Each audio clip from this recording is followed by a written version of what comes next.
cannot wait to hear from the candidates tonight that we have prepared this program with you and for you. And so we have our Commissioner of Denton County, Kevin Faulconer, Precinct 2. Precinct 2 as our moderator. So I'm going to turn over the program to Commissioner Faulconer. Thank you, Elena. And Bobby, thank you for letting me come to your precinct. So yes, I'm Kevin Faulconer, your Denton County Commissioner, Precinct 2. I am up for re-election this year as well. So I'll be running in the general in November and hope to serve you for another term. I'm really proud to be here tonight to moderate this forum. You know, local government, I'm biased. I'm a former city council member and mayor in Carrollton and now a Denton County Commissioner. And I really do feel like local government, let's be honest, it really impacts your daily life more so than the federal government, right? I mean, if you come in and your water's not running, that makes a big difference for you. If your trash isn't picked up, it's a big difference. If you call 911 and no one shows up, that's a really big difference. So those are all things that I think are so important about local government. And so I'm glad that you all have taken the time to come out and to really listen and hear these candidates. By the way, it takes a lot of time and effort for these candidates to do this. And by the way, you should also thank their spouses. I always say it's actually the spouses need more prayers than the candidates. So my wife has put up with a lot of that over the years. So be sure and keep the spouses in mind too. But anyway, we're going to get this show on the road. So we're going to start off because our LISD candidates, I believe, have another commitment. So we're going to start off right off with LISD. And we're just going to have them come up and do a couple of minutes each. So if we can have our LISD candidates come up. We're going to start off because we just want you all to be able to have a couple of minutes to kind of tell us about yourself and why you would like to have someone's vote. So is it okay if we start with Stacy? Absolutely. Okay. Thank you so much. Hello, everyone. I'm Stacy Barker. I am running for re-election to the Lewisville ISD Board of Trustees in the new member district, place 5. I want to thank the Flower Mound Area Republican Club for inviting me to come and say a few things to you about myself. I'm a proud Flower Mound resident. My daughter is a sophomore at Flower Mound High School. Go Jags! But I don't just love the Jags. Don't worry. I love a lot of our high schools. And I'll tell you, just about a month ago, I was down at the state swimming tournament, and I was able to jump in the pool when Marcus won gold. So very proud of them. I'm a very dedicated trustee. I have been at over 100 board meetings in my service, as well as my time before I was on the dais getting involved. I have had over 94 hours of board training, and I've visited over 120 classrooms so that I can see how the decisions that we make impact the lives of our students. And I also am at so many after-school events so that I can interact with our families. My focus over the last couple of years has by necessity been on fiscal responsibility for our district. We are facing declining enrollment, and that causes some budget challenges. I serve on the Program and Budget Review Committee, and we've had to be really strategic about right-sizing our facilities and our staff. And because we've made those hard choices, we were actually able to report last night at our board meeting that went until midnight that we walked into our fiscal year 26 with an adopted deficit of $2.9 million. But we are now projecting a surplus of $11.3 million. So that's excellent work that we have done on this board, and we have done it without sacrificing the great opportunities that our students have here in LISD. Our students, when I got on the board, were at 66% college and career and military ready, and now we're up to almost 70% and still ticking higher because I've pushed our staff to be creative about how we invest in the future of our students. So please vote for me on May 2nd, Dr. Stacy Barker. Thank you. And Brian? I stood in front of 17,000 people. I got to shake the hands 4 young ladies and gentlemen from Marcus and 5 from Flower Mound High School. I was 17 hours away when I did this by bus. I volunteer with the largest music nonprofit organization in the country, and this was a high school marching band competition. And I got to be on the field with them, and they did exactly what everybody knew they would do. They were amongst the best in the world. This is not hyperbolic. The best in the world at what they do. They were amongst 140 groups that went there, and they were both in the top 5 in placements there. I shook their hand on a Sunday morning by the time I shook their hand to congratulate them. Got on a flight the next day, came home, and Monday morning, I drove my 1st and 3rd grader to school at a brand new campus because their campus had been closed the year before. And I'm seeing this dichotomy, this incredible thing that we're doing. World's best. At the same time, we're closing campuses. Now, I've got a 1st and a 3rd grader. I'm invested in what this district will be in 10 years. I don't want to lose what we have, these incredible programs that have been built, to sacrifice it on the closing of facilities, on the budgetary constraints. I know they're necessary, but I want to protect that. I want to protect the fiscal responsibility and the excellence that we have in all of the programs here. And it's not band centric only, right? We know it's there. It's in athletics, it's in fine arts, of course, it's in academics, it's in robotics, forensics, it's all over. It's a career in technology. We have an incredible diesel program. We just came on board. We have to maintain that quality while still making responsible decisions. And that's why I intend to be here for a long time. Please vote for me, Brian Pollard, Lewisville ISD, place 5. All right. Thank you both. With Flower Mound. So if our 3 Flower Mound candidates could come forward. Well, with that, let's go ahead and start. You have each of you 2 minutes for a intro. Claire, if you'd like to start. Good evening. Thank you to Flower Mound Area Republican Club for inviting us. I'm Claire Harris, running for Flower Mound Town Council, place 5. I've lived in DFW for over 30 years. And when my husband and I wanted to choose where we wanted to live and stay where we had to live, we chose Flower Mound because of the unique and special community it is. I'm a wife, mother, grandmother, nurse, volunteer, master gardener, and more. I'm very proud of my community involvement in every community I've lived, but especially in Flower Mound. I got involved as soon as we got here, and I've been advocating for residents, for our open space, our tree canopy, and for high quality development. You can watch town council meetings and where I've spoken for issues affecting our residents, our water conservation, and our trees, and look at my voting record on the Environmental Conservation Commission, where I served, and currently serve on the Planning and Zoning Commission, where I work to balance development, quality development, with preservation of our natural areas. Using master plan and smart growth, I am humbled and flattered that one of my opponents believed so strongly in my platform that she wanted to align herself with my platform so closely. I understand the job description, the time commitment, the importance of meeting deadlines, and at times intense workload that is required as a town council member.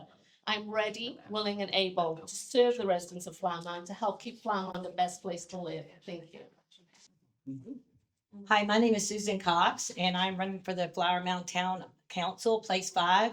I've lived in Flower Mound for 25 years. I raised 4 of my 5 children here. I have several successful businesses that I run here. And the reason I decided to run is because I do like and appreciate a lot of the amenities that we have, but also I feel like our business community has been left behind. And therefore, I'm going to stand up for our businesses and make sure that they are able to thrive and expand their business. Because without a growing business community, our town is not going to flourish. We can plant all the trees you want. I'm all about trees. I love trees, but I'm telling you, there's more going on in this town than trees. And so I've heard that I'm not qualified to run for this seat. I want to let you know that I'm absolutely qualified. The only actual qualification that I need is that I'm a 25-year taxpaying resident. That in itself qualifies me to run. And I also I also care a lot about what's going to come in the future for our town. So I feel like strategic growth with our businesses is what we're going to need to push forward, and so that we can keep the quality of life that we all enjoy in Flower Mound. Good evening. I'm Ethan Mitchell, though a lot of people here in Flower Mound know me as Coach Bananas, which probably tells you two things. I spend a lot of time with kids, and I do not take myself too seriously. But I do take this town seriously, and I take being a father seriously. Everything I do starts there. Every decision I make comes from a place of being a dad with children growing up right here in Flower Mound. That changes how you see things. You stop looking at issues as politics and start looking at them as real decisions that affect real families, real neighborhoods, and the kind of future we're building for our kids.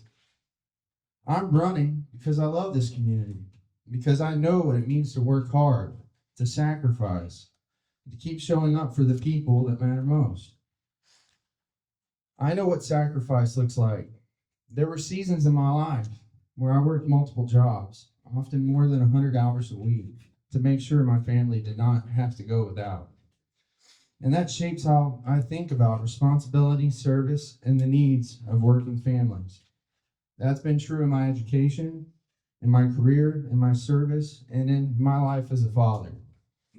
I've spent years coaching, volunteering, and investing in families here long before I ever asked for a vote. And if elected, that's exactly how I'd serve, by listening, working hard, staying approachable, and making decisions with families in mind. I believe Flower Mound deserves leadership with heart, common sense, and a real connection to the people that live here. I'd be honored to earn your vote. Thank you. Okay. All right, well, let's, and now we'll start, the first question will start with Susan. Anyway, so we're just moving the mic, and then next one, Ethan, you'll be. And so this is going to be the opening question. So I think all of you are aware that this Flower Mound Area Republican Club. It's a Republican Party affiliation. And so obviously that affects some of our philosophies. But what I'd like to do is just have you expand on your political philosophies, or at least how those guiding principles that you have might be, and how you feel like those might influence your decisions on the town council. And Susan, you like to start? Okay. So I am a conservative Christian. I will never apologize for that. I know who I am and I know whose I am. And so that also guides my values come from the Bible. Basically, I do understand that this is a nonpartisan race, and I run multiple businesses, like I said. And so when I do business with people, when they come in and do business with me, I don't ask them how they vote. I don't ask them their religion or any of that. So I'm very well prepared to be able to serve every person in the community. And actually, I know everybody here is saying that I haven't done enough for this community, but let me tell you, I have. There are businesses in Flower Mound today that wouldn't be thriving, surviving, and expanding if it weren't for my business. So I'm very well qualified to run for this seat. Thank you. Okay, Ethan? So we'll bring it in. So I've grown up as a lifelong Republican and conservative. I'm 36 years old. I've been working full time for 16 years, graduating from the University of North Texas in Denton, and I have a master's degree from there as well. I've learned that if you can handle a whole bunch of 3- and 4-year-olds on a baseball field, then you probably can handle a town council meeting. Maybe. So I won't show up with a baseball bat. I may show up with a banana or two. And I am a conservative. I do believe that we live in a wonderful country where people have the freedom to live a life that they choose to live. I'm not going to force other people to live a certain way, but I also don't want them to force me to live a certain way. And so if I was elected for town council, I have a master's degree in statistics, so I would be collecting as much data as I could from the community and trying to make sure that I make decisions with their input in mind. Thank you.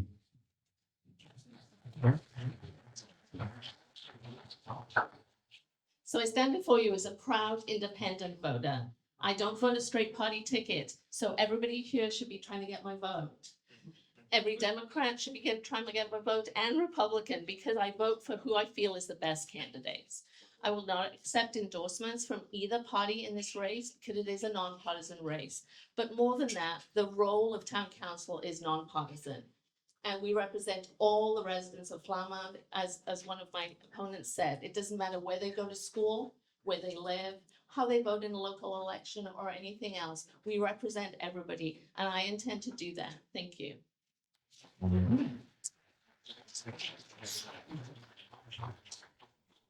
Okay, so let's go to the next question. This one is on kind of the role of local government. So tell us how you believe that local government, what role they should take, and whether that's a more limited role, a proactive role, and where do you draw the line between the personal freedoms and government involvement? Because you're going to be asked that question a lot on town council. So the question is where the line is drawn for. So a little bit about your general belief on the role of local government, and then secondly, yes, how that, where you draw the line on the personal freedom and then government. You're hitting us with the tough question. Yeah, I gave you the first one as I get tough questions all the time. Like, yeah, you got the kids. Coach, why can't I bring my lizard to practice? So I think that Flower Mound is an amazing community, and I think that the town's done a really great job. Everybody that's currently sitting on the town council, they've done a phenomenal job with the budget. We've got $97 million that is just there for our day-to-day operations, and I think that says a lot with how they've managed their money. I really don't have a lot of input because I'm not a career politician to the question that you asked, but I would say that I'm very proud to live in Flower Mound, and I'm very proud to be a citizen of this community. And I don't really want to come in here and change a whole bunch. What I want to do is I want to represent the voices of family members, moms, dads, grandmas, and grandpas. And I want to be able to, have voices for just normal people represented in town council. I do have a master's degree. I've worked 16 years. I've managed multi-million-dollar budgets, large teams. I've been under lots of high-pressure situations. And so I do think that I bring a lot of experience to the role. And I think I bring a different perspective than what we typically see. Thank you. Yeah, Claire? So we just always go kind of that same. So the role of a town council member is to serve the residents. We're there to represent the residents in all things, and we have to keep that a top priority. The budgetary issues, as a fiscal conservative, we have done a really good job managing the budget in a tight budget year. We balance our budget in Flower Mound, and we will continue to do that. There have been constraints by the state with a 3.5% cap on our revenue for property taxes. And we will continue to work with our staff and our departments to keep that budget balanced. That is an important part of the role. Transparency and communication with residents is vital. If the residents can't see what is happening, they don't trust the council. So that communication, I think Flower Mound does a really good job with that. The FLOMO combos, the website is very informative. When we had the bond election last year, the information sessions were held to inform all the residents of what the bond entailed, and the residents with that information supported that bond. So there are so many things that go into the role of the town council member, but these are some of the few that I think are the most important. Thank you.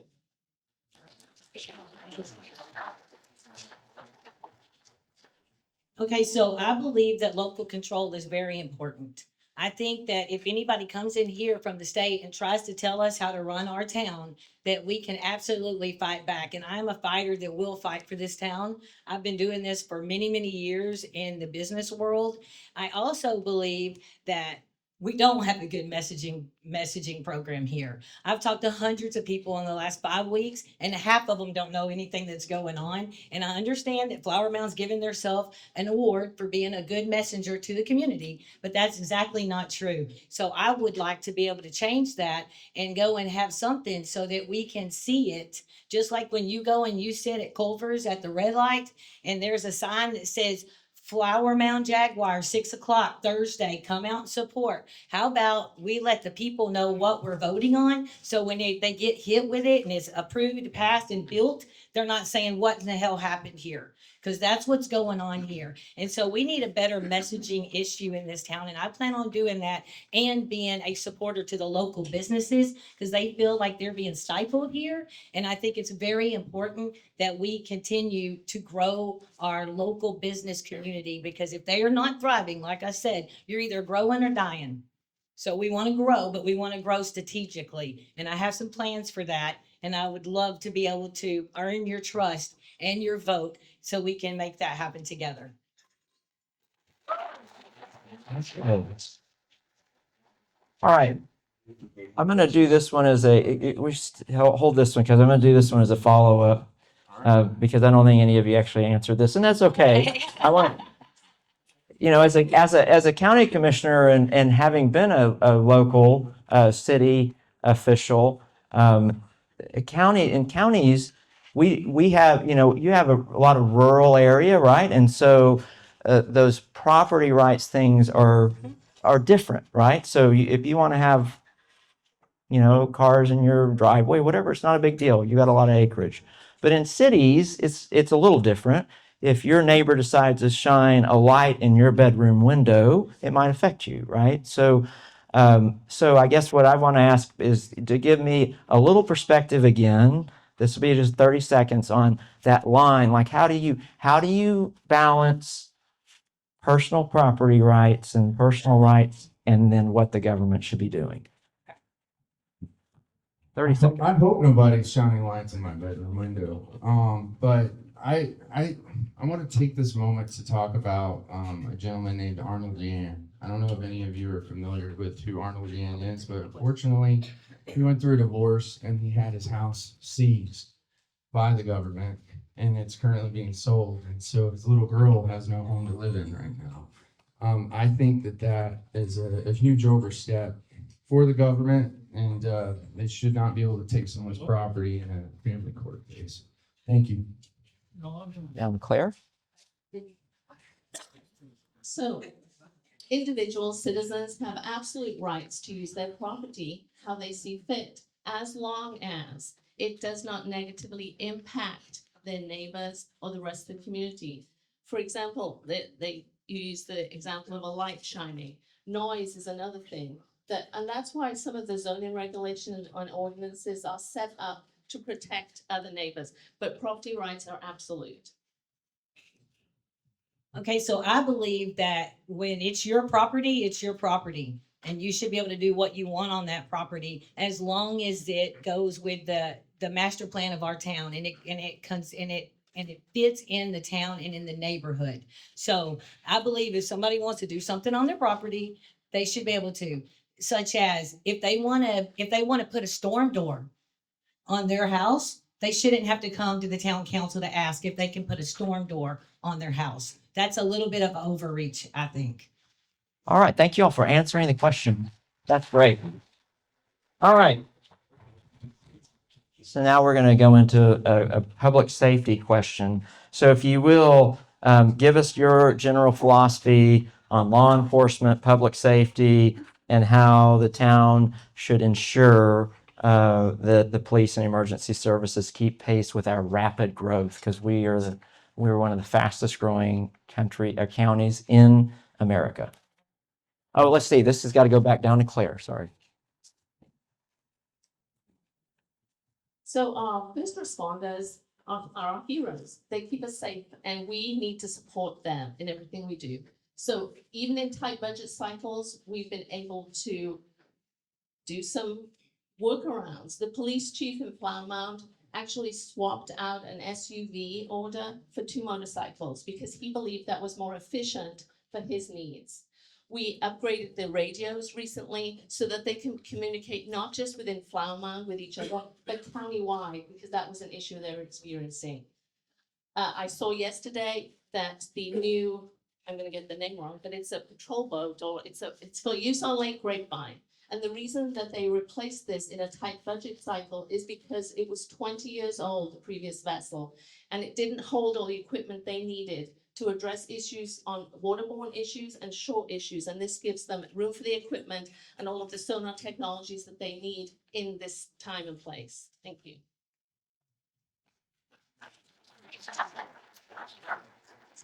So I believe that we are growing rapidly, and so we are gonna have to keep up with our police department, and we're gonna have to add police patrol cars and add police officers along with our fire and safety. So I spent 25 years in the fire industry. I went to multiple international fire chief conventions, so I know the equipment that's out there, and I know how much it costs. And I've heard that it costs, it's a little bit expensive. It's a lot of bit expensive. We're talking hundreds of thousands of dollars for one fire truck. So I think that we need to really plan ahead of time and make sure we have in the budget and not get caught at the last minute trying to figure out how we're going to pay for the new fire stations and the more police officers to keep us safe. We need to go ahead and plan now and not hit the voters at the end whenever it's not planned, and hit the voters with another bond. So, because nobody really wants that, but I understand that we have to have it sometimes for our roads. But I'm telling you, we have to start planning now for the future.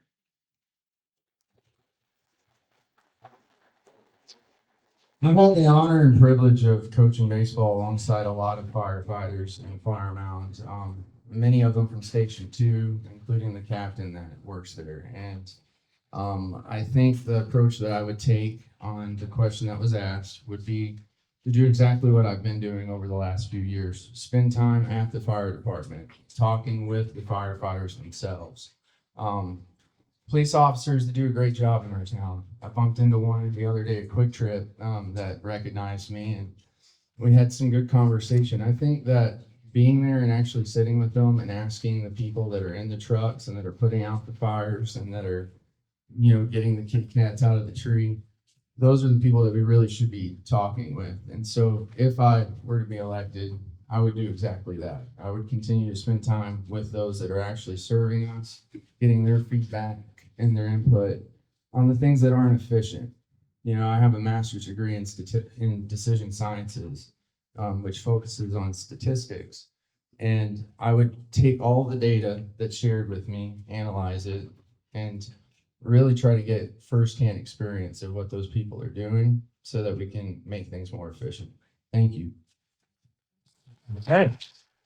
All right, next we're going to start with Susan. So this is on fiscal policy. So tell us your philosophy on fiscal policies, which would basically be your philosophy on taxes versus spending. So tell us about that. Okay, so it's just kind of like running a business. You're going to have taxes, you're going to have spending. So you have to make sure you're spending in the right areas, because we don't want to keep taxing the residents. Because I've heard from every person that I've stopped at their door, they do not want any more taxes.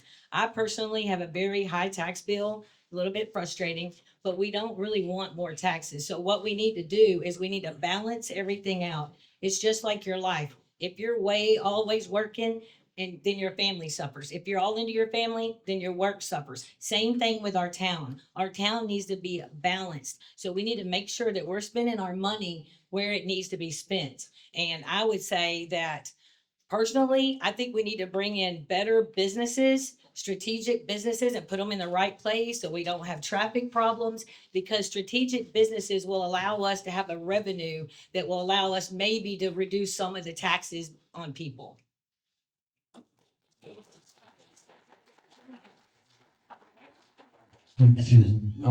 So this is what I'll say. I grew up in a single mother home. My mom still works in fast food today. I grew up working for everything that I have, very humble means. And I'm incredibly frugal, and I'm very, very smart with my money. And so I would treat the taxpayers' money the same way. I was self-made millionaire by the time I was in my early 30s, and I'm very grateful for all the opportunities that I've had in my life, and that God has blessed me with the ability to be very smart with my finances. And so I would take that same approach. I wouldn't try to raise taxes. I would look at our spending. I would look for areas to cut the spending, and I would be very mindful that the money that you're paying is coming out of your pocket, and I would treat it just like it was my money coming out of my pocket. Thank you.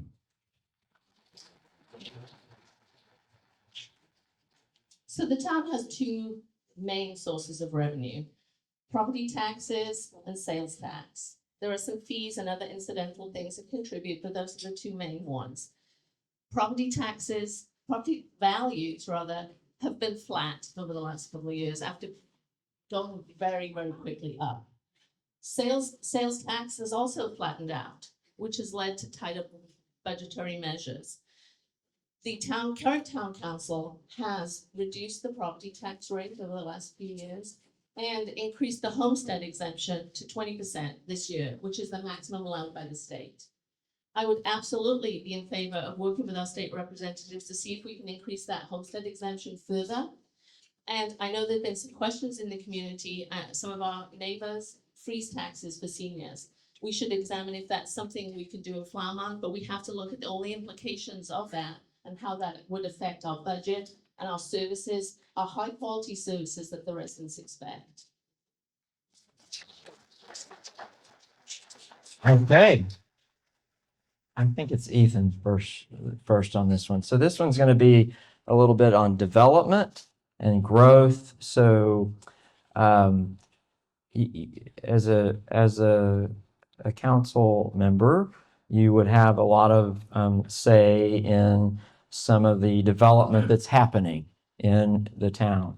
And so tell us a little bit about your philosophy on that, and balancing just the economics of development versus quality development versus community standards, that kind of thing. Absolutely. Thank you. So first things first, I wouldn't allow the town, or I would be very mindful of the town developing in areas that are already very dense, near the Mound, Cross Timbers. Those are areas that we don't really need to continue building. There are areas in the south part and the western part of town. I actually have an apartment currently down by Lakeside, 3-bedroom. I like it. It's nice. And Lakeside, they did a great job there. So as you start approaching Grapevine, there is a little bit of area down there that I think is an opportunity for us to build and bring in more spending in our town. I definitely don't want to develop in areas that are already dense. And there's a lot of office buildings closer to the home that I owned in Wellington that are just sitting empty. And instead of building more, I think we should take an opportunity to see, why are those office buildings not being used? And is there an opportunity to use that space rather than continue building? That's all I gotta say. Thanks.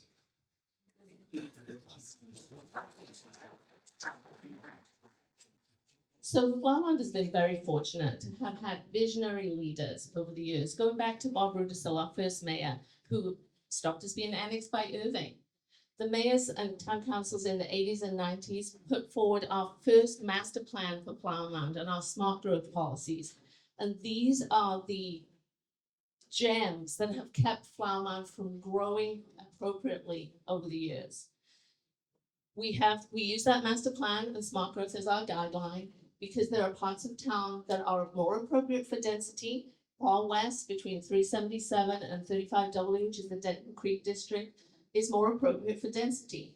The Cross Timbers is absolutely not appropriate for density, and our land use plan sets all that out. So we have to continue to use the master plan and smart growth, as I've been doing on planning and zoning for the last few years. Thank you. Since Ethan brought up Lakeside, I also lived there for 17 months while my house was under construction from the freeze, and it's a hot mess. I'm sorry, but there's no parking there. That wasn't set up right. So I don't know who planned it, and I don't want to be stepping on anybody's toes, but that's what I'm talking about when I say we need to strategically place our new businesses here. And we need to make sure that there's parking, that it's also something that's viable for every person that lives here and something that will sustain and stay here. Like, I'm really getting tired of seeing this restaurant come in and 2 months later it's gone, this business come in and 2 months later it's gone. There's a reason for that. And so we have to get in there and figure out what the reason is. Sometimes the council is stifling growth because they want it their way. And I understand the master plan, but I also know that the master plan gets amended sometimes for certain people and certain businesses and not for others. I plan on being fair, bringing transparency, and making sure that everybody knows that we are here for the residents and for the people. I understand the growth. I'm all about trees. I came from the piney woods of East Texas. I love trees. I got 50 trees on 1 acre lot that I planted myself at my home. So I completely understand that. But we have a lot more going on here than just trees. We have some serious situations that are going to be coming up in the next couple of years, dealing with roads, traffic, sewage. There's a lot of things going on, and it's way more important than trees. I love the trees, but I'm just saying, that's how it is. Okay. I'm gonna do just a little quick follow-up on the development piece here as it applies kind of back to property rights. And so, because again, as a council, you will often see requests for a change in zoning, or it'll be a change to the master plan, or a lot of other things, right? Based on whether that property use. And so I kind of want just maybe Barbara, just like 1 minute, just as a quick follow-up, if you could kind of define that for Sure, me. absolutely. So down by Shallow Road, where the Christina's is at, and Fire Station 2, there's lots of pastures with horses, and there's a lot of land there. I really like the way it looks. I like you drive through town and you see that open space. And I don't think that it's really an area that we should necessarily just rezone and start building Walgreens or CVS's at. So there are lots of really unique areas throughout our town, just like the one I mentioned, that I think we should be very, very careful and mindful about changing. And I would be careful about that. Thank you.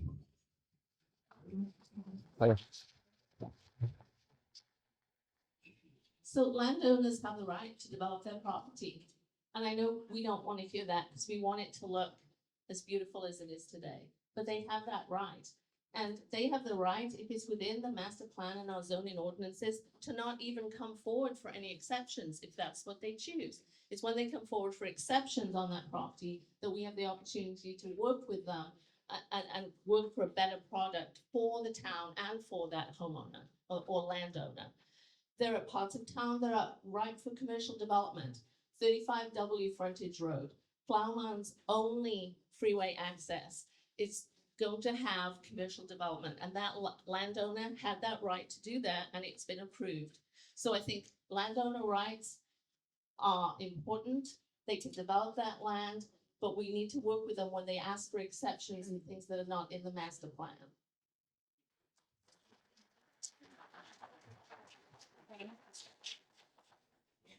So I feel like growth is inevitable. It's gonna happen. And whoever owns the land, they can sell it to whoever they want to. That's just the way it is. And I think that we do have a master plan. And so I feel like if we follow the master plan and we tweak it when we need to, then we'll have everybody will be happy, and every community will be happy. First, I think we should also talk to the residents and ask them how they feel about it. A few more town halls, maybe talk to them about that.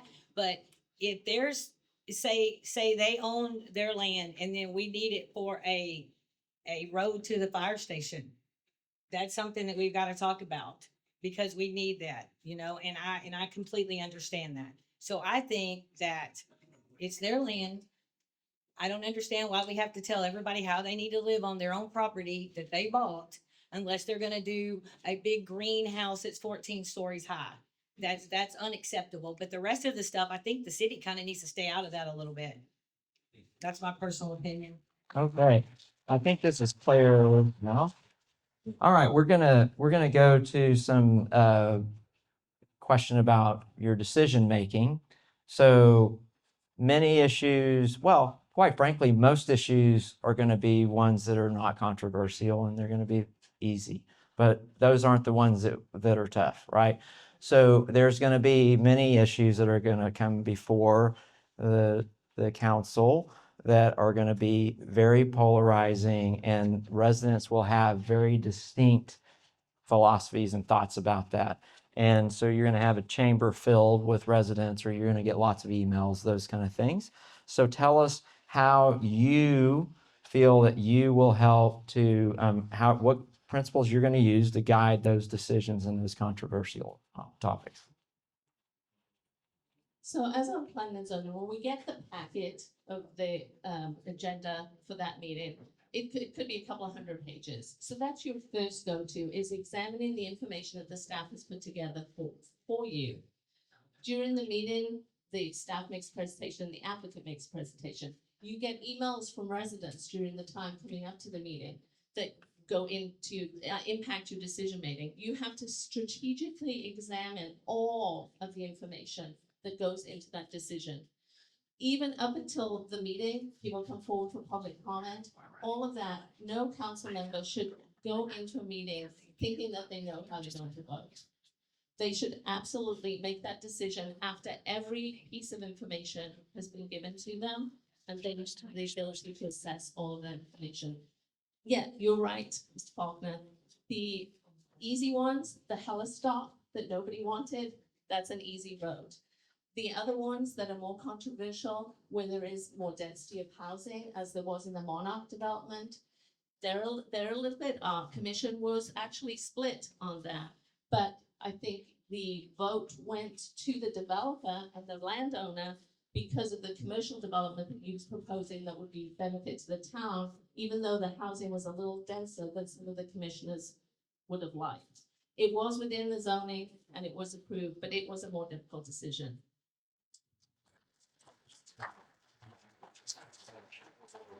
Okay, so what I would do is I would get with those residents and see what their issues are. We would lay it out on the table. We would look at what Claire was talking about, all the papers that you get, read over them. But the most important thing is talk to the residents and see where they're at. What is their hot button? Can we fix it? And if we can't, what you got to do is the 80-20 rule. You have to vote with the 80% of the people, because 20% are never going to be happy no matter what you do. And I've heard that in the town. I've heard that a couple of people come up. Most people didn't want it, but because a few people showed up to the town hall, it got delayed or passed or whatever, whichever way it was going. So I personally want to be a liaison for the residents in this community. I feel very strongly about this community and I love this community. And just so you know, I am the only conservative Christian standing up here right now. I know who I am and I know whose I am. So I just want to make sure y'all got that straight.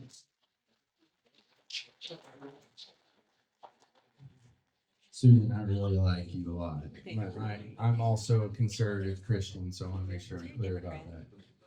I've never voted for any Democrats. However, I will be voting for a Democrat for the first time this November, Seth Fuller for district judge, 481st district judge. But what I'll say is that I have served on the board of directors for Flower Mound Youth Sports Association and talked to hundreds of parents, dealt with lots of different things that have been very interesting to hear. And, jersey numbers not being right, or the jersey size is not being right. And had the privilege of being able to coach for 10 seasons, coach for 5 years here in this town.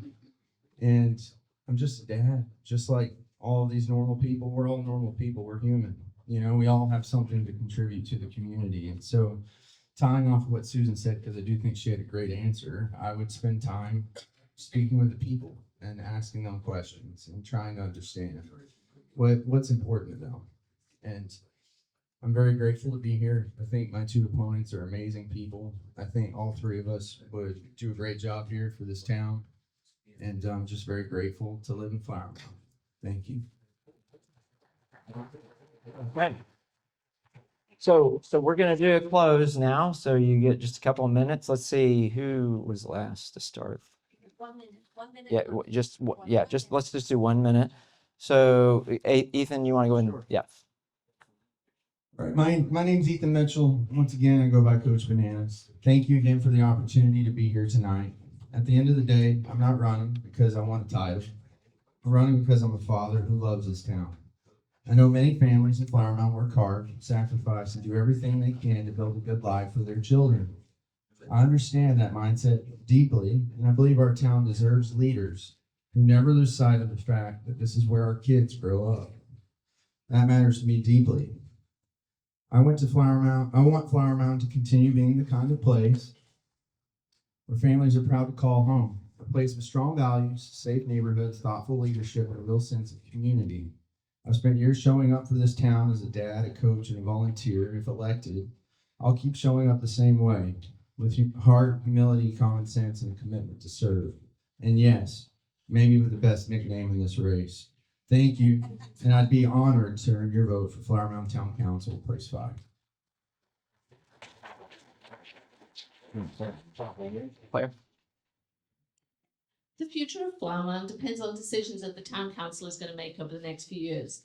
Key developments in Far West Flower Mound, Lakeside, 2499 corridor will determine if Flower Mound remains the best place to live. I'm the only candidate who's taken the time to learn about Flower Mound, its history and local government. I'm the only candidate who's spoken before town council to advocate for residents, water conservation, and yes, for trees. I was doing that long before council run was in my future. I'm the only candidate who's pushed developers to bring forward better development plans. But most importantly, I'm the only candidate standing here who cares enough to vote about local issues. Vote for our local candidates for town council at LISD. I'm the only candidate who's voted in the past several May elections for local issues. I've shown my commitment to the town and the residents, our quality of life, and keeping Flower Mound the best place to live. So I humbly ask for your vote for Claire Harris as the best candidate for Flower Mound Town Council.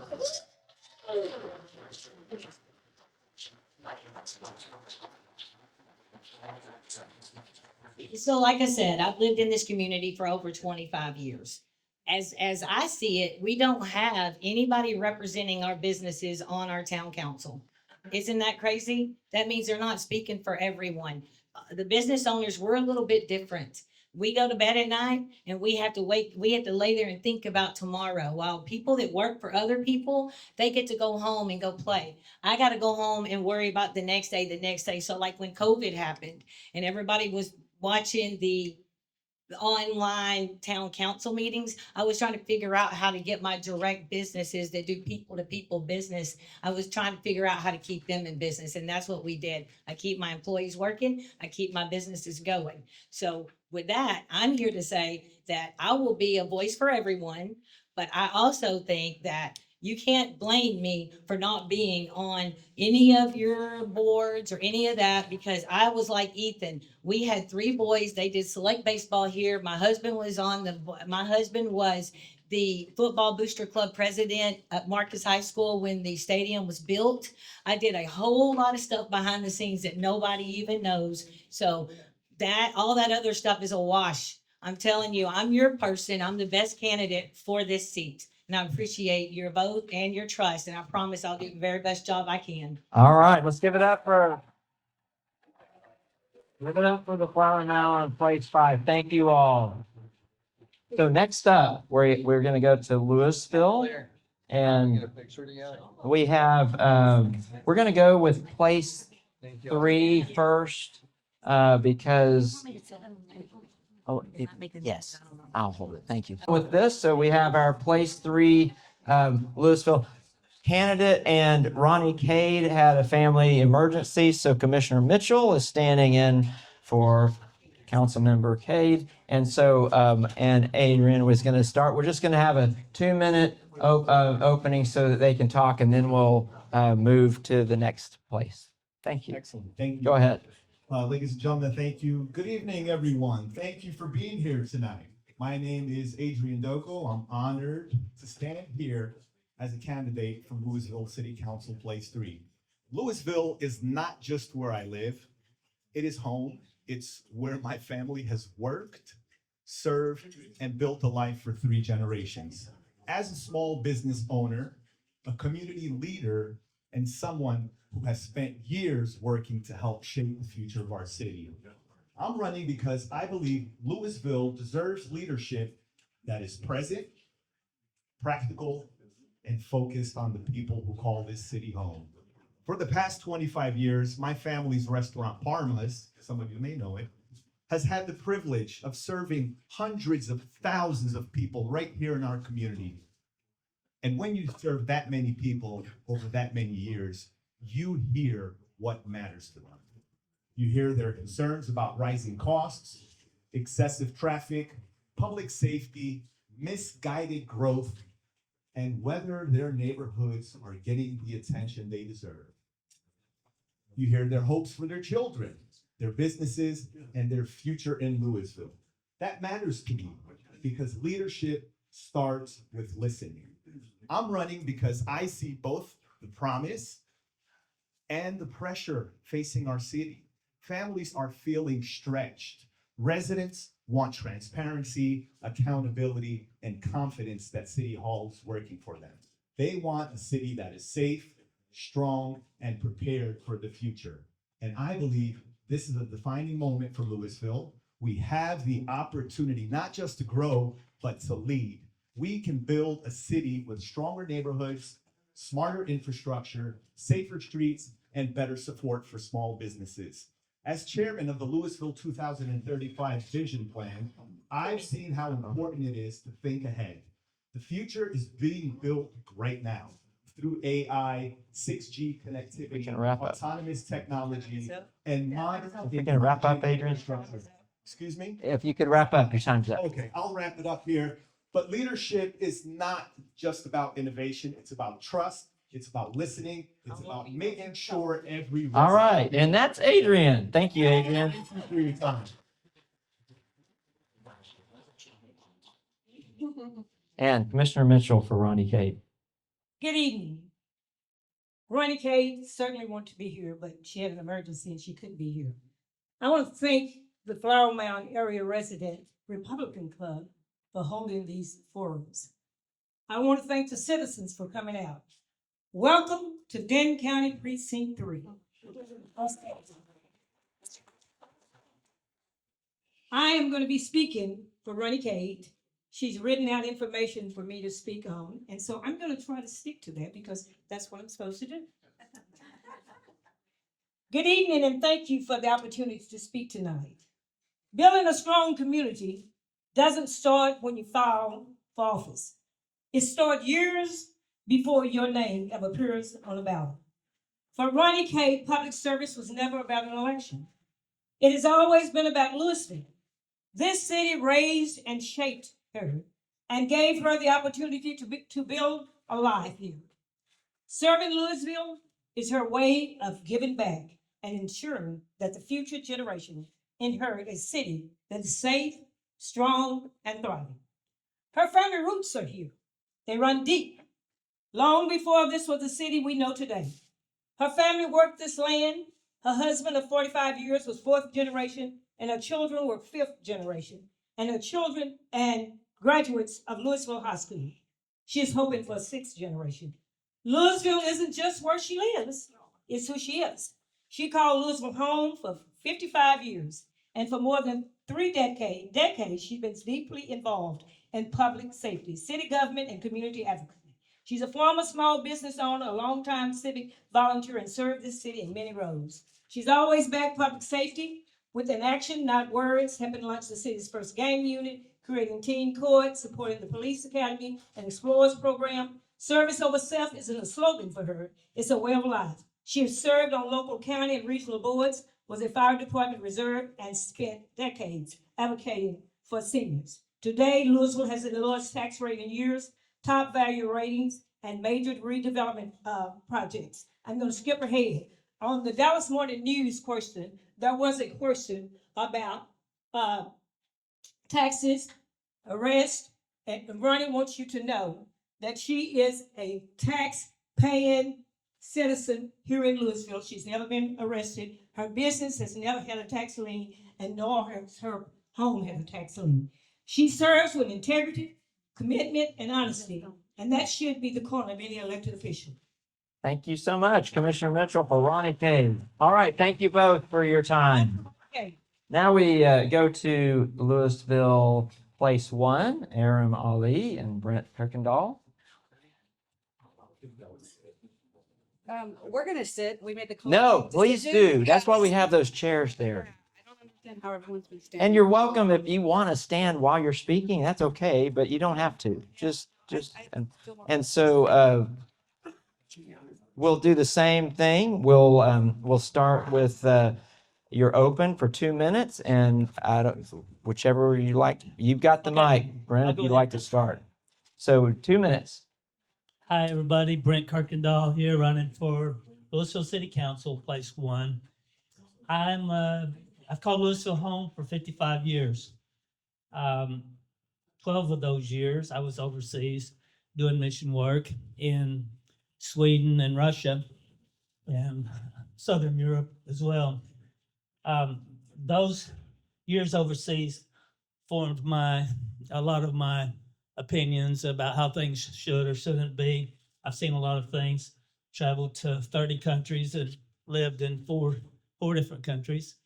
But I did come back here to raise my family. I've raised 4 kids here that graduated from Lewisville schools. And I love Lewisville. That's why I came back. I think that probably everybody running for council loves Lewisville, so that doesn't make me stand out any differently. But I do want to serve my community. I served overseas, like I said, and now I've got a new mission field, and that is the city of Lewisville. Thank you.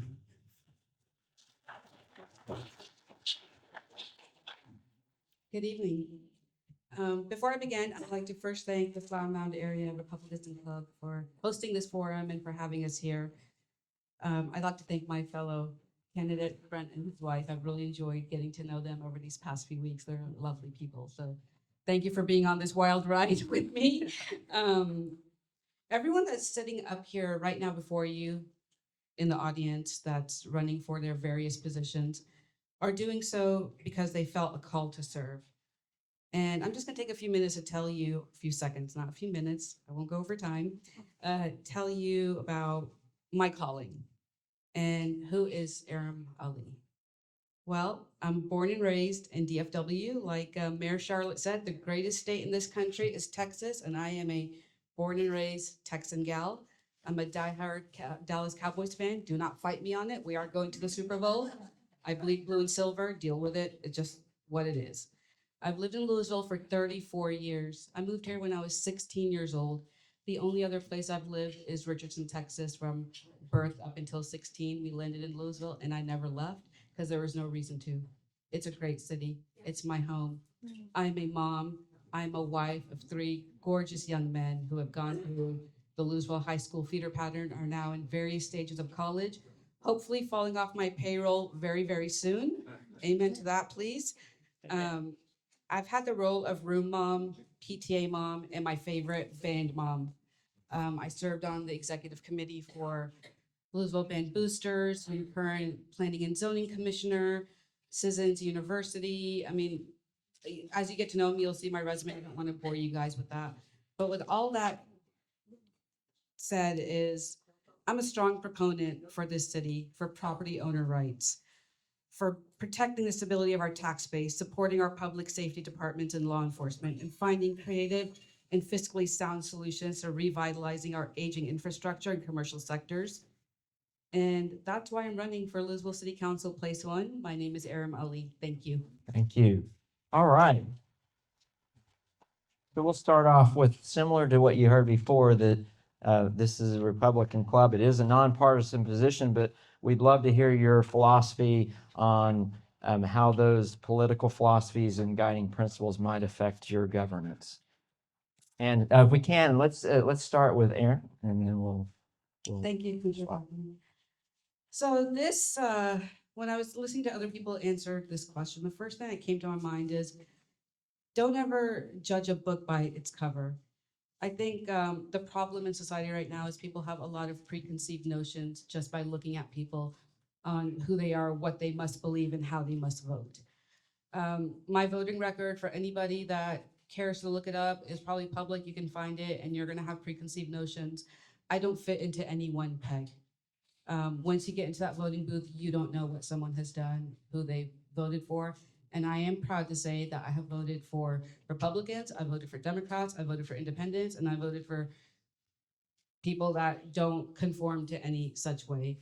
All that being said, my guiding principles are simple. I am a person of faith, very strong person of faith. My faith may not look like what yours does, but I guarantee you we have a lot more in common than we differ on.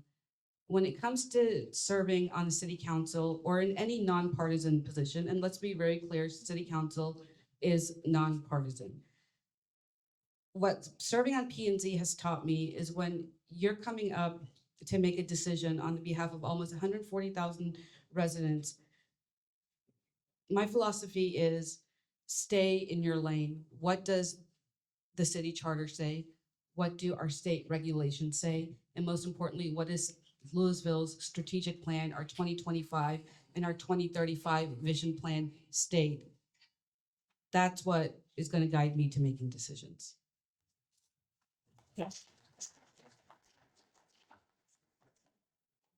My philosophy is that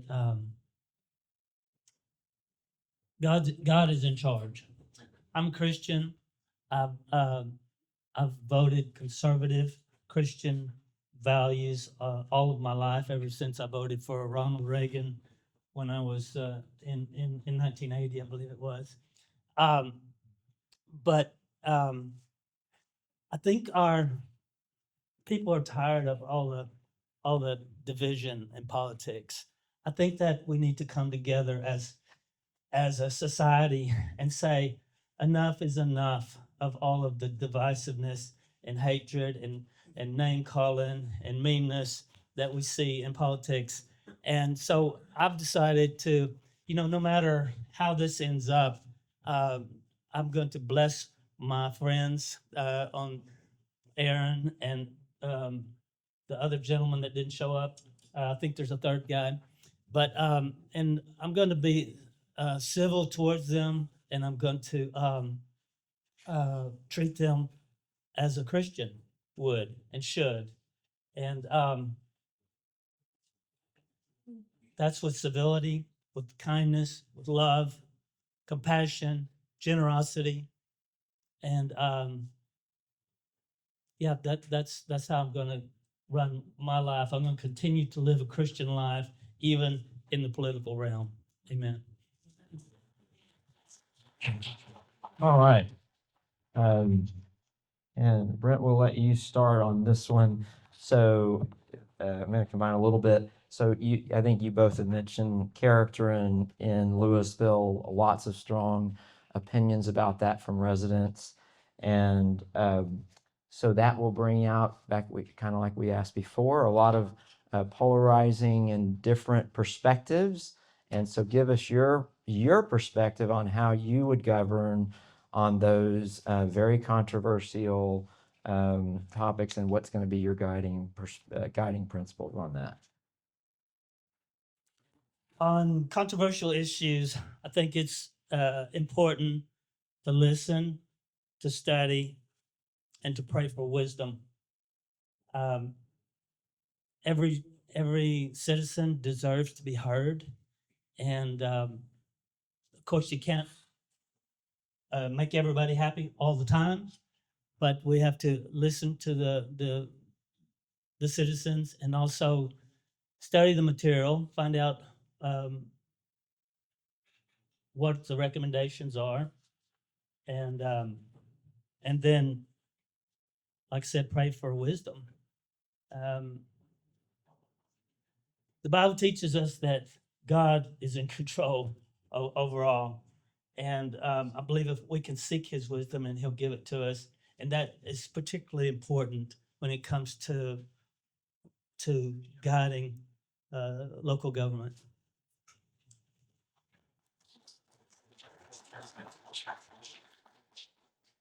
Can I get the question? Sure.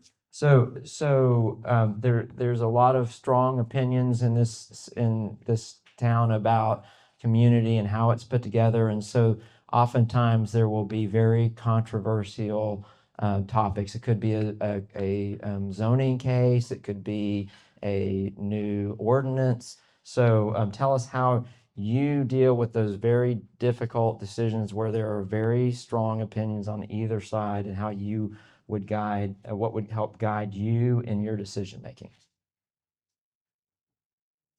So I told you guys I'm vice chair of planning and zoning. I'm on my third term. That's 6.5 years on the planning and zoning commission. Before that, I served on the Old Town Design Review Committee, which governs our Old Town district in Lewisville. Prior to that, I spent 9 months on Citizens University. So been around this block a lot. I've seen a lot, I've heard a lot, experienced a lot. And what planning and zoning, being on P&Z, has taught me is, yeah, opinions are going to be out there. During my tenure, we've had some very controversial topics we've had to deal with, particularly most recently, short-term rentals. How are we going to handle those in our city? It was a very hot button issue. Professionally, I'm a real estate agent and a residential property manager. I'm a landlord myself. And like I said, I believe very strongly in property owner rights. I don't think you can tell someone what they can and can't do with their property. And I'm not here to yuck on somebody's yum and, inhibit, not inhibit, what's the word I'm looking for? Get in the way of how they make their money. But at the same time, as elected officials, we will have the responsibility of safeguarding our residents, the people that live around those STRs. And I'm just harping on STRs because it's just an example of a controversial topic. The way I approach all of these when I get that packet on P&Z is I look at the data, I look at the backup information. I first see, okay, does this align with Vision 2025 or Vision 2035? Those big moves that we have already implemented and put in place as our master plan. Does it fall under legal use? Does it fall under zoning? And does it abide by our city charter? That is the rubric I use. And then I bring in the second part of listening. Have we gotten comments? Are there people here at our public hearings to speak on this topic? And you have to weigh everything. And at the end of the day, it comes down to what matters for the greater good. I love what Claire said about the 80-20. There's always going to be 20% of people that aren't going to be happy. Susan. There's always going to be 20% of people that aren't happy no matter what. But I'm tasked with the job of what is for the greater good of the community. And that's always what I'm going to go by, as long as all these other metrics in that rubric fall in place. All right. All right. So, and then we're going to go back to a question on the role of government and how that works. So, Aaron, if you'd like to start on this one, just tell us your philosophy on the role of government, how that affects with personal rights and freedom and all that kind of thing. So if you'd be able to give us your thoughts on that. Yeah, I mean, this is pretty simple, guys. The role of the government is to provide essential services for its residents, right? Public safety, water, roads, an environment conducive for businesses to come and prosper. That's it. Plain and simple, right? Let's everybody stay in their lane. Now, that role is also going to be, again, limited by state laws, state regulation, and a city's charter.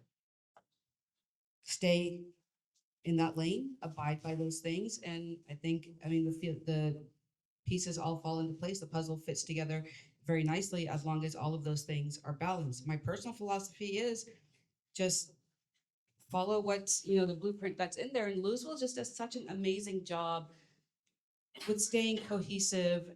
And again, you're going to hear me constantly going back to 2025 and 2035, because honestly, the past 10 years leading up to our centennial were just so monumental for our city. And I think a lot of the controversies and muck we see in our surrounding cities and across the Metroplex don't really infiltrate, because we have such a clear vision of who we are and what we want to accomplish and how we're going to get there. Okay. The role of government, it's a balance between personal freedoms and government controls.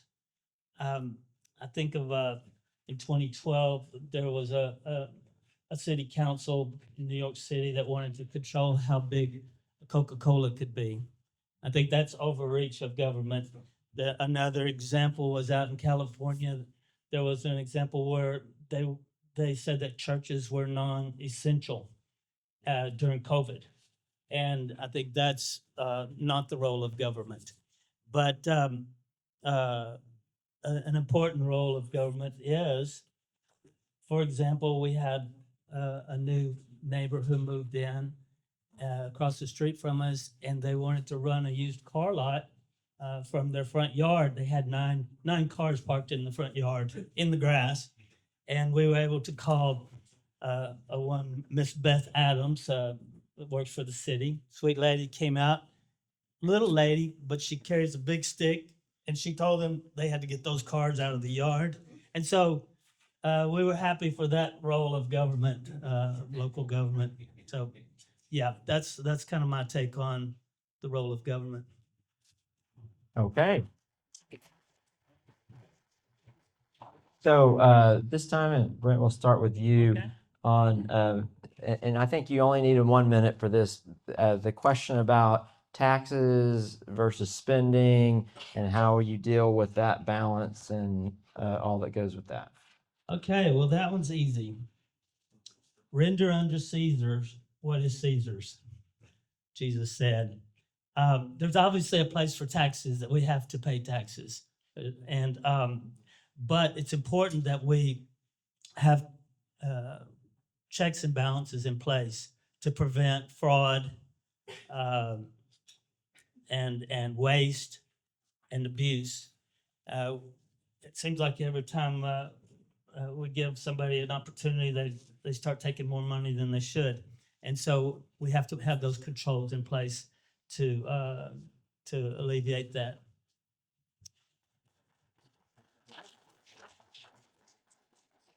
Yeah, I agree. This is a really easy question to answer because I'm really proud to say that Lewisville continues to have one of the lowest tax rates in not only our area, but the DFW region. And how do we do that? Because we've always run really efficiently.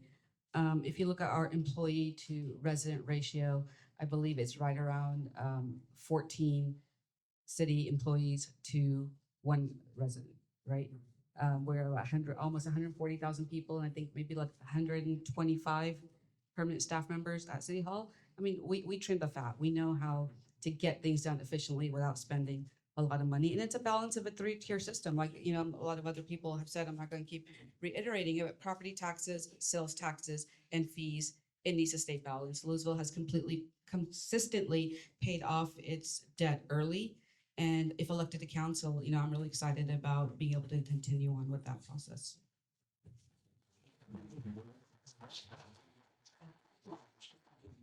All right. So with that, we're gonna do a closing 1 minute each, and Aram, if you'd like to start on that.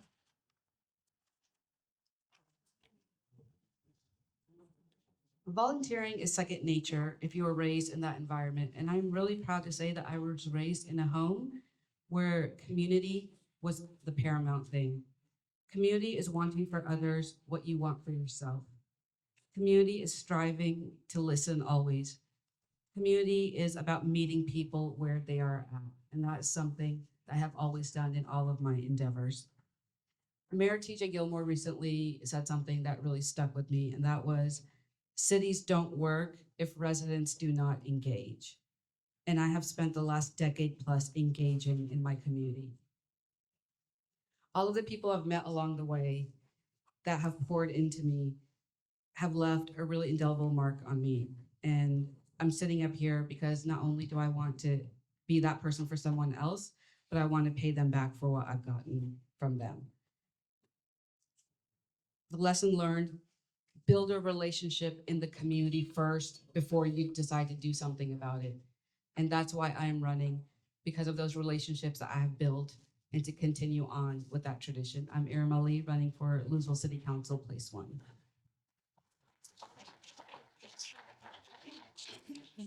As a small business owner who grew up in this town, I will focus on the core needs of our families. safe streets, responsible spending, and reliable infrastructure. I'm a bridge builder and will ensure that every resident has a voice at City Hall. Brent Kirkendall, running for place 1, Lewisville City Council. Thank you. All right, let's give it up for our Lewisville candidate. Thank you both. And now we're going to move to Highland Village. So there's 2 places, place 2 and place 6. We're going to ask that all 4, we have 2 candidates in each place running, but we're going to ask that all 4 come up on stage. Thank you, Derek. That all 4 come up and we'll just go through the questions together. Okay. So if you can, we'll start, and you all have a mic. If you'd like to start, we're going to do the opening statement for 2 minutes each. Awesome. You mind if I stand? No, you're welcome to stand while you're speaking. Awesome. Perfect. Alrighty. So good evening, everybody. My name is Hogan Hevington, and I am running for Highland Village City Council Place 2. I am a native of Highland Village. I grew up there. I went to Highland Village Elementary. I went to Briar Hill Middle School. I went to Marcus High School. Go Marauders. And then after that, I had to take a stint away from my parents. I had to go to college and go and learn who I was and who I was going to be for the rest of my life. I went to University of Arkansas. I got my mechanical engineering and physics degrees. Then I got an IBM job working as a business consultant doing software implementations for large corporations. I know that's a mouthful. You don't have to remember it. And then after that, I finally came home. My wife and I have been living in Highland Village since 2020. We got an excellent house there off Park Lane. We got ourselves a little dog, and we're working on that little nuclear family. Being from Highland Village and being somebody who was raised there, I have a lot of connections to Highland Village. I have a lot of love for Highland Village. I've seen it grow, and I've been there for that growth, and I've been on the positive receiving end of that growth. And what I want to do with my candidacy, and eventually, hopefully, as a city councilman, is I want to make sure that Highland Village continues to be that place for many families and for many people for decades to come. My term is 2 years, but I don't think in my term. I think of what comes next. I'll be there for 2 years. Maybe I'll go for another term. Who knows? But that's not where it ends. The city will continue on without us, and it will move on for decades to come. And that's how I need to plan, and that's how we need to think. Thank you. And how about we go to Misty, since y'all are in the same, and then we'll jump over to them. No. So this is Lori. Oh, sorry. I'm sorry. Okay, well then let's go ahead and we'll just go the way we've been going then. Oh, that's either way. Ladies first. Okay, there you go. That's fine. All right, can y'all hear me? I'm gonna sit down. I'm Lori Hill, and I'm running for place 6. And, I've been a resident of Highland Village since 1999. I didn't grow up here. In fact, I moved to Texas when I was 9 years old. The saying, you weren't born here, but you got here as fast as you could. I've been here over 50 years, and I love Texas. I can't remember living anywhere else. And when we moved to Highland Village in 99, I really wanted to move to Highland Village. We looked at a home earlier, and we didn't live there at first, but we came in 99. I was pregnant with my 3rd child, and we came here to Highland Village because we loved the schools. They had great schools. The neighborhoods were safe. It was a beautiful community. What I love about Highland Village is we are such a unique community. We have, it's like a bedroom community. We have mostly single family homes, and it's just this, you feel like you're in the country. And one of the reasons that I'm running is because I want to serve my community. I want to work with my neighbors. I want to make sure that they have a voice. And I feel sometimes that they don't get a voice. And I want to do that. I want to serve my neighbors. I want to work for the homeowners and the residents first. And I want to do what's right for the businesses. I think we have an opportunity to make the businesses thrive here. And I want to work with them. And I just was told I have 30 seconds, but I love Highland Village, and I want to serve. All right. And Dan. I'll stay seated too. That works. I'm Dan Jaworski. I'm also running in place 6 on the city council. I was mayor 4 years. I was elected mayor 4 years ago, and Charlotte bookended me as mayor. I was terminated because there's a rule in our charter that says she's the mayor for life. Yeah. So, like Hogan, I'm a Highland Village product. My family moved from Central Georgia to Highland Village in 1978 when I was 8 years old. I had a brief stint like Hogan where I left the city to go find my career and develop a family, build a family. We came back 13 years ago and have lived in Highland Village ever since. The moment I got back to Highland Village, I volunteered for a board or commission. I served a year on the ZBA. After that, I served for 3.5 years on the Planning and Zoning Commission, then ran for city council where I had 3 terms, and in the middle of that 3rd term, I ran for mayor. I had a big decision to make when I decided to run for mayor. I could have either not run for that 3rd term and then run for mayor and potentially served 4 terms as mayor, or I could have served that 3rd term out, then run for mayor the next year and only had 1 term. And that's what I chose, because for me, sitting out and coming back and trying to get 4 terms was about me. Working with the limited time that I had was about the city. This city is a part of me. It's who I am. My lifelong best friend I met the summer I moved here. We've known each other for 48 years. I just turned 56. So what my goal always has been and always will be is to make sure that my kids and all the other kids in Highland Village have the same opportunity to develop the relationships and live in a city like ours, like I had. Highland Village sits somewhere between Mayberry and Pleasantville. That's always been my commitment to keep it there. And I have a record that shows that's what I believe in and that's what I'll do when I come back. All right. So Dan, if you want to just start this next one. So I think you might have heard this question. So this is a Republican club, but would love to hear all of your philosophy on how you're going to be making decisions at this local government level, and what your guiding principles would be on that. So when I was on council and I was mayor, I always, somebody mentioned the 80-20. I probably paid more attention to the 20 than I did the 80, because the reality is the 80%ers, we all typically agree. So I wanted to hear what the 20% had to say, because from that friction comes good outcome. You get good outcomes, you get good decisions, you get creative solutions. So my philosophy is always go to the people first, hear what they have to say, and then you go in line with what city charter is, what your master plan is, and all those other things. So I've always been a very big proponent of what people want to say. When I was mayor, I used to do a coffee every month, and the majority of the people that came to that coffee, you'd probably say they were 20%ers.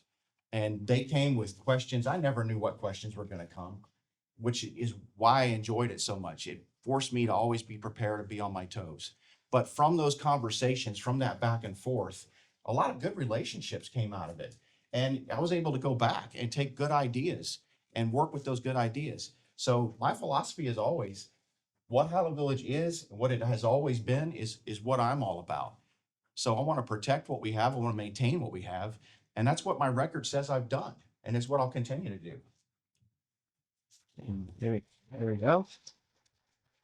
So can you tell me what that question is again? Sure. So just a reminder that this is a Republican club. It is a nonpartisan race, but I think that the folks here would love to hear your perspective on what your guiding principles are going to be on making decisions at that local government if you were elected into that role.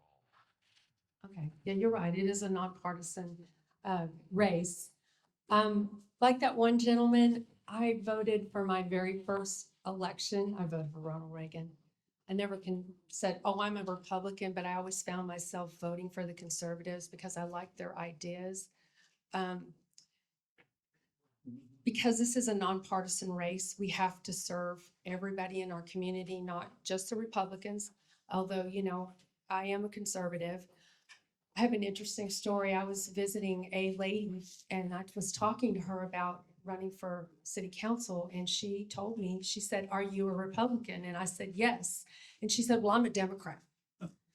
And I said, "Oh, okay." I said, Democrats and Republicans want the same thing in the city. We want a safe place to raise our kids. We want a good police department, good fire department. We want a nice neighborhood. And I said, so we want the same things, even though we're not the same party. And she looked at me and she said, you know, you're the first Republican I've been able to talk to, because we ended up talking for a few minutes. And she said, I'm going to vote for you. I really like you. And it made me feel really good because, you know, I usually do connect more with Republicans than I do with Democrats, but she was a lovely woman and we had a great conversation and we made a connection. And that's what's important, is that we make a connection with everybody, whether they're Republicans or Democrats. We just need to listen to our citizens and do what's right for the people that we serve, because we do serve the people.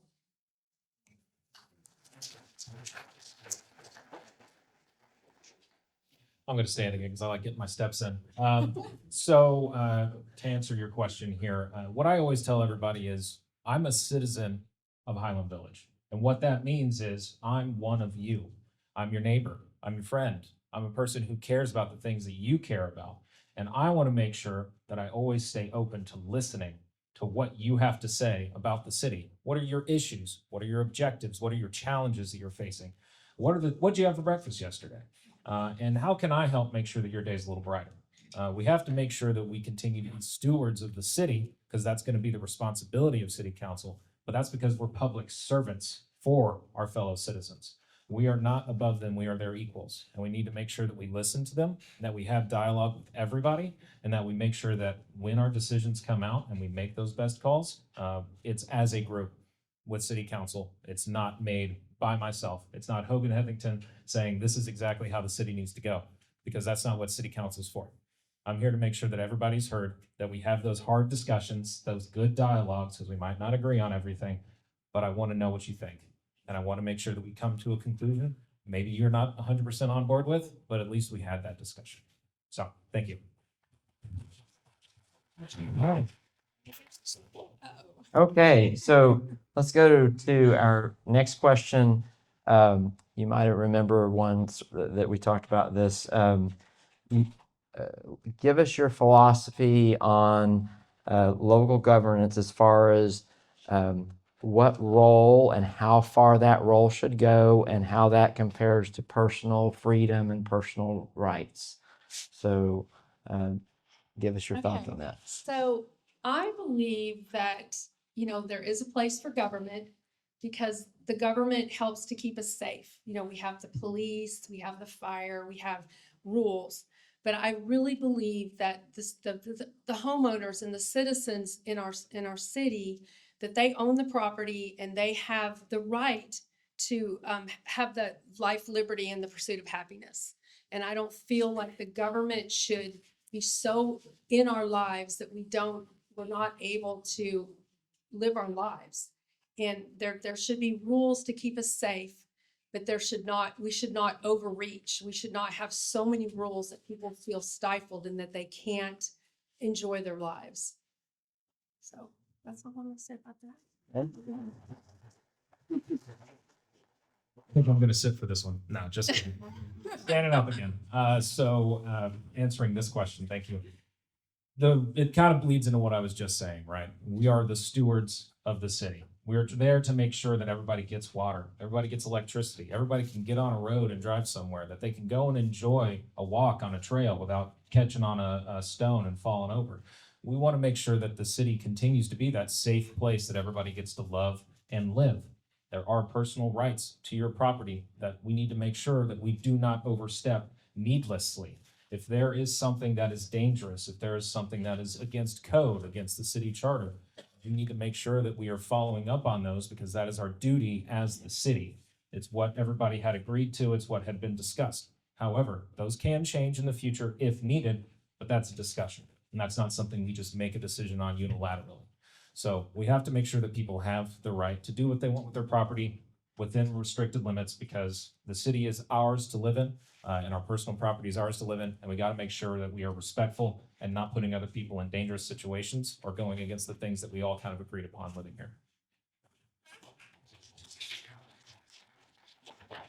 So it occurred to me, I missed part of the first question. I am a lifetime student of the Limbaugh Institute for Advanced Conservative Studies, and grew up on Ronald Reagan, so I'm a lifelong Republican.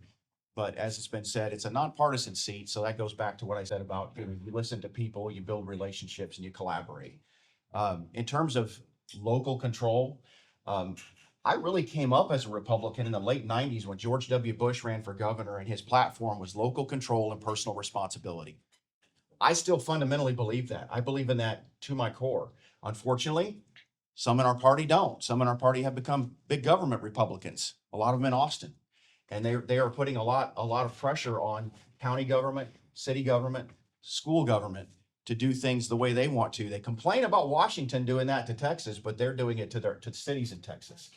That's not what I believe in. I believe in fiscal conservative governance. I believe in limited government. I believe that you provide the services you're supposed to provide, which is the public safety and public good, and then you get out of the way. You encourage an environment that's prosperous for business, that allows people to live, work, and play where they want to, in the way that they want to do. I'm a firm believer, I think it was Benjamin Franklin that said it, your rights end where my nose begins. And that's the way I approach things. All right. Okay, let's start with Hogan on this one. Let's get your philosophy on taxes and spending and the balance, because we have a lot of growth in this entire area, and how we deal with that growth at the same time, so we have a pressure on spending and taxes. So give us your philosophy on that. Yeah, and it's a great question because I keep coming back. You're going to keep hearing it. Public servants, stewards of the city. That includes being stewards of the bank accounts, of making sure that everybody's money is used wisely and is not being spent needlessly. As Coach Bananas was saying earlier, he's very frugal with how he spends his money. He's very frugal with how he works with his money, and it's worked out well for him. That's how I spend my money. I try to not spend needlessly when it's not really something I need to buy. If I see something on Amazon for $20, I sit on it. I don't just press let's buy now. It's going to be the same thing with the city. I'm not going to have something come across the desk and go with my city council and say, this is the first time we're seeing this, let's buy it. Let's do it. Let's make this decision. But we also need to work on making sure that we are balanced in our budgets, that our expenses are lower, that our revenue is higher. I think there are opportunities to work with our local businesses to try and help us increase how many people are using our local businesses. We have some empty spaces that I think would be great locations for people to come in and set up shop, and we need to be able to help them come in and have the space to do so, while also making sure that they feel welcome, because that brings sales tax revenue in, and that helps relieve pressure on the citizens and their property sales tax, or property taxes. So that's that. Thanks. Question one more. Your philosophy on taxes, spending, how you deal with growth during all of that. So how you balance that whole perspective. So I'll tell you, my answer is going to be what I did. When I was on city council and when I was mayor, we cut the tax rate 3 times. We increased the homestead exemption for senior citizens and those with disabilities by $25,000. I think it was 33%. I believe in keeping taxes low. I hate property taxes. I don't know what the solution is if you get rid of it, but I'll tell you, I think it's the most regressive tax in the world. Once you pay off your mortgage, your home should be yours, not the tax man's. But I don't know what the answer is. I don't know what Austin's going to do to figure that out. I know there's a proposal to eliminate property taxes, but that's enough of that. We're required, as a city, to implement a balanced budget every year. And that's what we do. Our obligations are pass a budget that's balanced and approve a tax rate. So I believe in managing things. Our city does a fantastic job of running the process from start to finish and being open and transparent with people. They invite council to come to their office meetings where they're haggling over whether or not to buy that extra lawnmower. One of the things we did when I was on council, we needed a new fire truck. There was about $1 million. We were able to, because we've been so fiscally conservative in Highland Village, we were able to pay for that fire truck with cash. Did not have to incur debt. And we've always had a AAA bond rating for as long as I can remember. And I'm honored to have been a part of keeping that AAA bond rating. So that's my philosophy. That's what I did. And that's what I'm going to continue to do. Tell me that one more time. So I'm trying to put it all in my brain. And Yes. Taxes versus spending, and especially you've got growth and lots of things to deal with. So what's your philosophy? Okay, so, our city is in a real interesting position. We are almost at build out. And, our sales tax has been flat. Our property values have gone up and people are paying property taxes. And I've been watching what we do with the budget, and I can see that we had a shortfall last year. And if we're not careful and we don't put our needs over our wants, we're going to find ourselves in a position where we might not be able to continue on balancing our budget.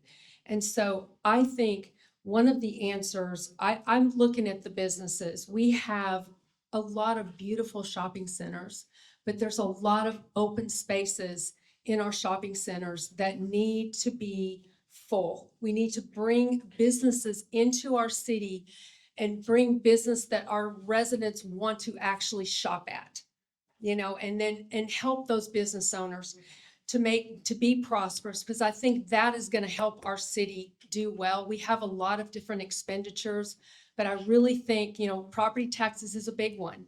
But I think that our businesses, we really need to look at our businesses and try to focus on them, because I think that is what's going to help us go into the future and be more prosperous.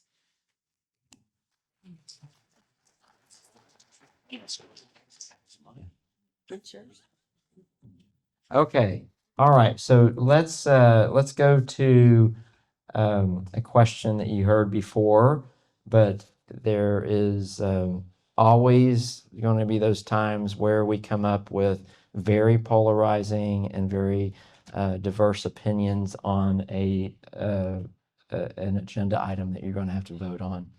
And oftentimes that's about things that people are holding very dear to themselves. So tell us how you will help to make the hard decision on those particular votes, where there are people at the chambers that are telling you all the reasons why you should or shouldn't vote for this particular issue. Okay, I'm gonna try to do this with 3 different examples of what I did in the past.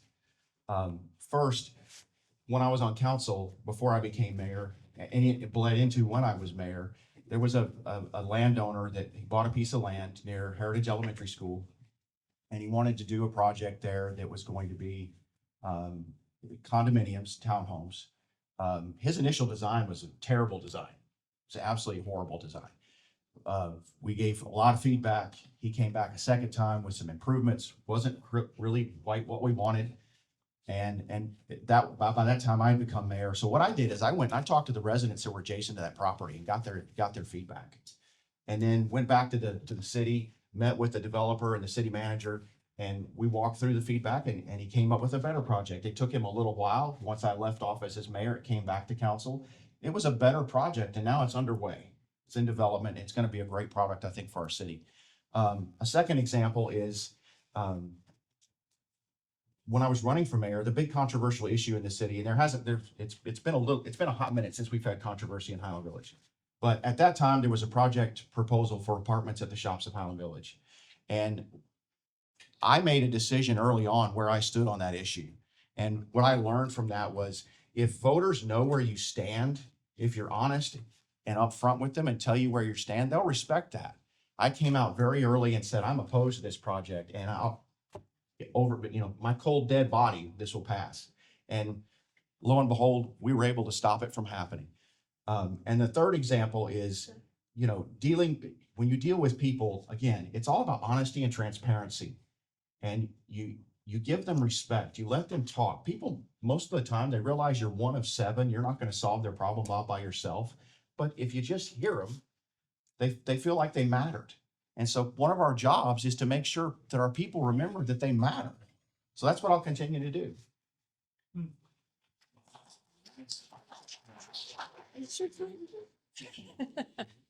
Okay, so you were talking about controversial issues, correct? Yes.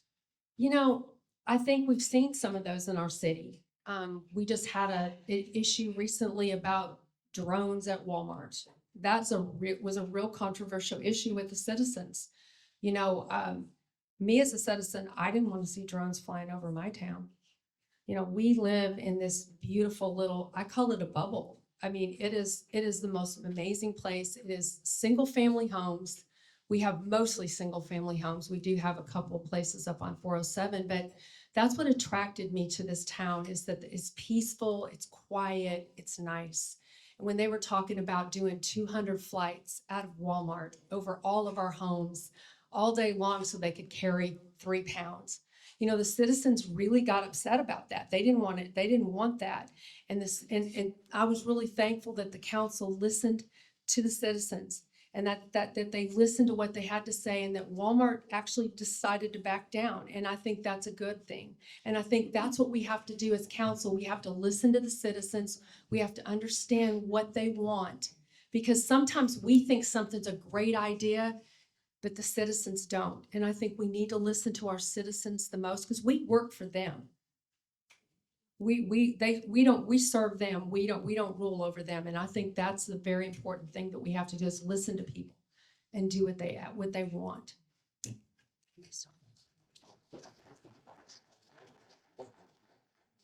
Alrighty, so I live with controversy in my job. I am a IBM business consultant, and what that means is I stand in front of people who work for hundreds of millions of dollar corporations, and I tell them why they have bad ideas. And I also tell them where they can improve their ideas to make them good ones. And so I deal with controversy on a daily basis.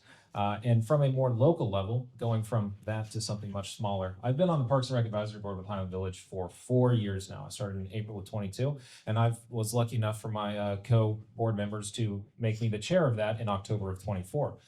And we're actively dealing with this, but we have a park, Lower Selmeyer Park. I know everybody here knows it. And it is a park that was included in our most recent bond for funds for renewal and upkeep.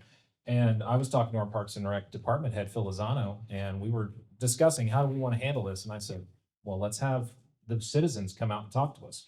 Let's tell them what options are. Let's have them come and tell us what they want to see, because this is a local park. The people around it are going to use it the most, and they're the ones who care about it. And that is avoiding controversy. That's getting ahead of it by being transparent and trying to make sure people feel heard before they even know that there's a problem coming their way. And because of that, we're coming up, and luckily in our next board meeting, we're going to be presenting some options.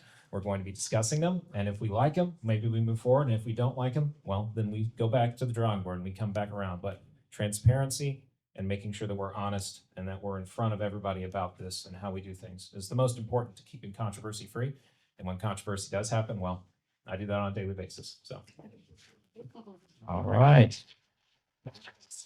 Okay, well, we are about done, so I'm going to ask for your 1-minute close. So, Okay. Lori, go ahead and start. Okay, thank you for having us here tonight. This was a great experience. This is my first forum. And I just want to say that I love Highland Village. I've loved living there. I like the atmosphere of our town. I like the small town culture.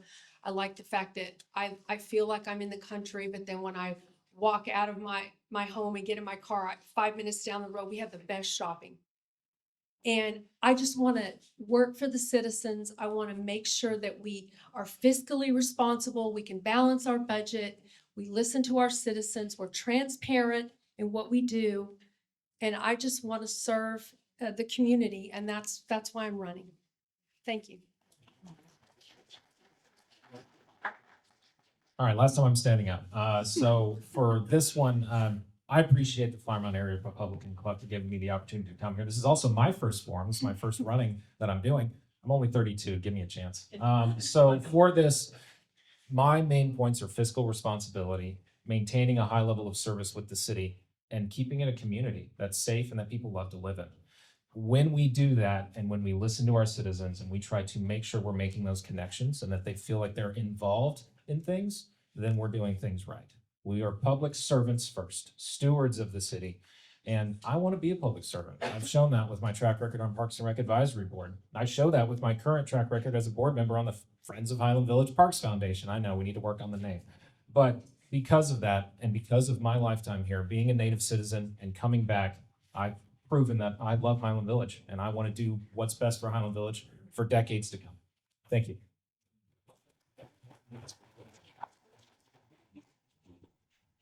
I want to say thank you to the Flower Mound Area Republican Club for hosting this as well. This is always a fun event. I've come both as a participant and as a spectator for many, many years, and it's always a fun event and great learning experience. I think you could tell from my answers throughout the questions that I have a passion and a love for my city. When I left the mayor's office, that passion and that love hadn't waned. That's why I'm trying to come back. That's why I want back on council, because I still have a lot of energy. I still have a lot of ideas, and I still have a lot of love for this city. What it's poured into me, I want to pour back out. I chose Highland Village twice. Chose it in 1978 when we moved here, and I chose it again in 2013 when I brought my family back. I don't think you could bleed any more green and yellow than I do, except for when I bleed red at Marcus. But I'm asking for a second chance. With me, you don't have to wonder what you're going to get. I've proven it over 7 years of service, and I want to continue doing that. And so I hope I earned the support. All right.